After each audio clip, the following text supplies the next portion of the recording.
Hey, welcome to Desmos Hacks video number 3. In this video, we're going to find the equation of a line when given 2 points using Desmos. So let's get started. In the xy plane, the graph of the linear function f contains the points 0, 2, and 8, 34, which equation defines f where y equals f of x. So that's basically saying, we're giving you these 2 points, what's the equation of the line?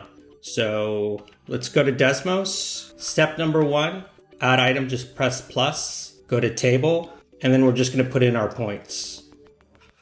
0, 2, and 8, 34. Once you put your 2 points in, just go here.